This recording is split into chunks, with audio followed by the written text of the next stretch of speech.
நேர்களே, தற்போது ஒரு அண்மை செய்தியை கிடைத்திருக்கிறது. கடலூர் மாவட்டம் பென்னடம் அருகே இரையூர் அண்ணா நகர் பொதுமக்கள் ஊராட்சி மன்ற அலுவலகத்தை முற்றுகையிட்டு போராட்டம் நடத்தி வருகின்றனர். அந்த காட்சிகளை தற்போது நாம் பார்த்துக் கொண்டிருக்கின்றோம்.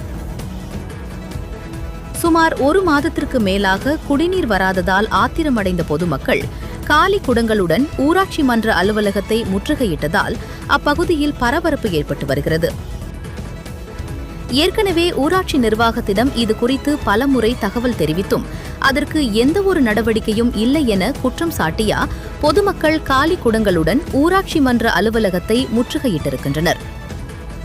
இதுகுறித்து கூடுதல் தகவலை தருவதற்காக எமது செய்தியாளர் மோகன் இணைகிறார்.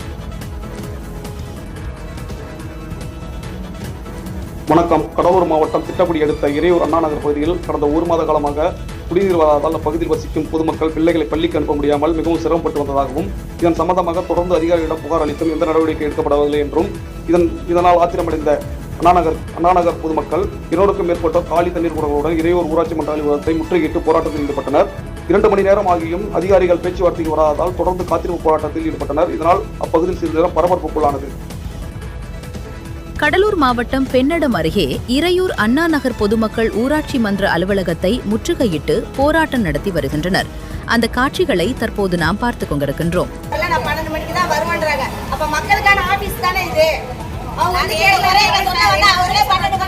எங்க சார் போறது? அப்புறம் நாங்க ரோட்டை தான் மறிப்போம். எங்களுக்கு வேற வழியே தெரியாது. எங்க தண்ணி வந்தாலும் நாங்க போவோம். நாங்களாம் ஒரு சரியான சாப்பாடு செய்ய முடியாது. எல்லாம் குளிக்காம போயிட்டு அதனால நோய் வந்தா என்ன பண்றது? ஏன்னா ஜல்லிமட்டு போனாதான் எங்களுக்கு பொழப்பே, வேற வழி கிடையாது. காய்கறி தோட்டம் வச்சு எல்லாம் கேட்கிறோம். சரி, மக்கள் வந்திருக்காங்கன்றதுக்கு